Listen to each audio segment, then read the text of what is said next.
Syria का कहना है कि उसने देश में रूस के 2 शेष सैन्य अड्डों के भविष्य को लेकर मॉस्को के साथ एक समझौता कर लिया है। समझौते के तहत मेमीम एयरबेस और टार्ट्स नौसैनिक अड्डा संयुक्त प्रशिक्षण केंद्र बन जाएंगे, जबकि दमिश्क आसपास की नागरिक सुविधाओं का नियंत्रण वापस ले लेगा।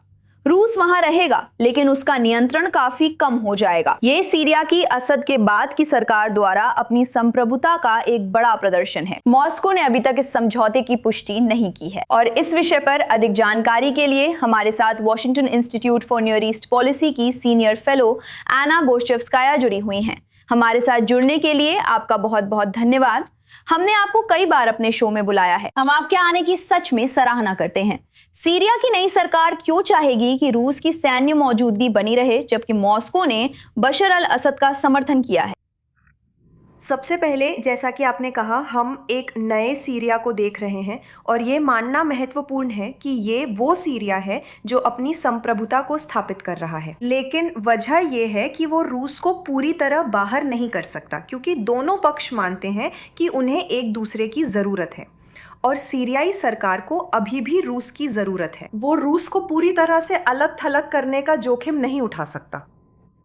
मैं हाल ही में सीरिया में थी और मैंने भी लगभग यही देखा कि भले ही हम एक नया सीरिया देख रहे हैं, रूस की स्थिति ज़रूरी नहीं कि कमज़ोर हुई हो, बल्कि वो बस फिर से समायोजित हो रही है। और ये सिर्फ सैन्य ठिकानों से कहीं ज़्यादा है। सैन्य संबंध तो इस बड़े चित्र का सिर्फ एक हिस्सा है। ठीक है, तो आप कह रही हैं कि ये कमज़ोर करने के बारे में नहीं है, बल्कि इसे फिर से समायोजित करने के बारे में है। मुझे इसके बारे में और बताइए, और ये सीरिया में रूस की सैन्य भूमिका को कैसे बदलता है? देखिए, अभी इस समझौते के बारे में और भी विवरण सामने आना बाकी हैं, लेकिन मिली जानकारी से ये साफ है कि रूस अभी भी एक भूमिका निभा रहा है। रूस पूरी तरह से बाहर नहीं हुआ है। और यही बात यहाँ याद रखना ज़रूरी है कि रूस अभी भी सीरिया में है। ये बस ये देख रहा है कि वो किस तरह से और किस तरह संवाद करता है, किस तरह इस शासन के साथ जुड़ता है, उसमें बदलाव कर सके। लेकिन ऐसा कोई संकेत नहीं है कि रूस यहाँ से जाने की सोच रहा है, और ना ही सीरियाई सरकार रूस को पूरी तरह अपने से दूर करने का जोखिम उठा सकती है। अब मॉस्को ने अभी तक सार्वजनिक रूप से इस समझौते की पुष्टि नहीं की है। ये कितना महत्वपूर्ण है, और क्या शर्तें अभी भी बदल सकती हैं, और अगर हाँ, तो किस दिशा में? खैर, रूस शायद इस बात से खुश नहीं है कि उनकी भूमिका कम कर दी गई है, और यही एक वजह हो सकती है कि उन्होंने अभी तक इस समझौते की पुष्टि नहीं की है। हालांकि कुल मिलाकर जो सबसे महत्वपूर्ण बात है वो ये है कि रूस और सीरिया सहयोग के तरीके तलाशेंगे, और यही वजह है कि जिस रिपोर्ट का आपने जिक्र किया उसमें किसी तरह की संयुक्त ट्रेनिंग की बात की गई है।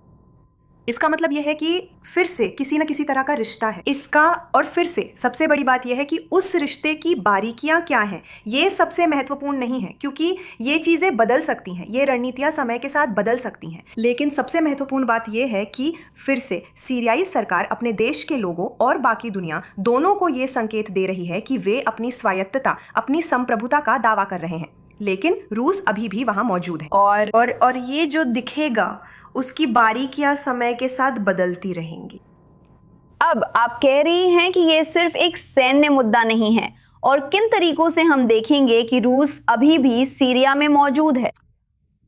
हम इसे रूस और सीरिया के बीच जारी आर्थिक संबंधों के जरिए देख रहे हैं, और सांस्कृतिक आदान प्रदान, राजनयिक आदान प्रदान के जरिए भी देख रहे हैं, और रूस की लगातार ज़मीनी मौजूदगी के जरिए भी। एक उदाहरण देने के लिए, रूस ने हाल ही में फिर से खोला है, या फिर से खोलने की तैयारी में था, जिसे रूस हाउस कहा जाता है, जो एक रूसी सांस्कृतिक केंद्र है। रूसी सांस्कृतिक केंद्र पारंपरिक रूप से खुफिया गतिविधियों की आड़ के रूप में जाने जाते हैं, और ये रूस के देश के साथ जारी सांस्कृतिक संबंधों का संकेत है, और ये भी दिखाता है कि रूस इन संबंधों का उपयोग अपनी उपस्थिति फिर से स्थापित करने के लिए कैसे करता है। कई तरह के संबंधों के माध्यम से प्रभाव डालने का एक तरीका। एक और उदाहरण निश्चित रूप से, जैसा कि मैंने आर्थिक मोर्चे पर उल्लेख किया था, वो है गेहूं तेल का व्यापार। अब ये सीरियाई सरकार थी, वो अपनी तेल निर्भरता रूस पर कम करने की कोशिश कर रही है, लेकिन इस पर अभी भी फैसला नहीं हुआ है, और फिर से कई तरीके हैं जिनसे ये रिश्ता आगे भी चलता रहेगा। तो क्या आप कहेंगी कि दमिश्क मूल रूप से रूस का इस्तेमाल कर रहा है? इसका इस्तेमाल तुर्की और अन्य पक्षों के प्रभाव को संतुलित करने के लिए कर रहा है, या कम से कम उन्हें नए सीरिया का संदेश देने के लिए? मुझे लगता है कि ये इसका एक हिस्सा ज़रूर है। इसका दूसरा हिस्सा ये है कि ये रूस के लिए भी एक संदेश है, फिर से, कि रूस को अंतर्राष्ट्रीय मंच पर पूरी तरह से नज़रअंदाज करना बहुत मुश्किल है। आप जानती हैं, इसे देखने का एक और तरीका ये है कि ये बस दमिश्क की एक कोशिश है कि वो इस देश में प्रभाव के लिए होड़ कर रही तमाम ताकतों के साथ अपने रिश्तों को संतुलित रखे। और याद रखिए, सीरिया अभी भी बाहरी प्रभाव के लिए काफ़ी संवेदनशील है, सिर्फ रूस से ही नहीं बल्कि अन्य देशों से भी। और खास तौर पर उन रूसी ठिकानों के मुद्दे पर जिनके बारे में हमने अभी बात की, ये याद रखना ज़रूरी है कि ये बहुत असामान्य है। ये एक असामान्य स्थिति है जहां एक सत्तारूढ़ शासन था और वो असद शासन है जिसे विपक्ष ने बाहर कर दिया था, और वो शारा है। और फिर भी रूस, एक ऐसा देश जिसने सत्तारूढ़ शासन का समर्थन किया था, उसे अभी भी अपने ठिकाने रखने की अनुमति मिली उस देश में। तो ये अपने आप में ही एक असामान्य स्थिति है। ऐसा आमतौर पर नहीं होता। आमतौर पर जब विपक्ष सत्तारूढ़ शासन को बाहर कर देता है, तो वो देश जिसने उस सत्तारूढ़ शासन का समर्थन किया था, उसे उस देश में इतनी अधिक मौजूदगी रखने की अनुमति नहीं मिलती। आना बोर्शेवस्काया, आज रात हमारे साथ आने के लिए आपका बहुत बहुत धन्यवाद। मुझे बुलाने के लिए धन्यवाद।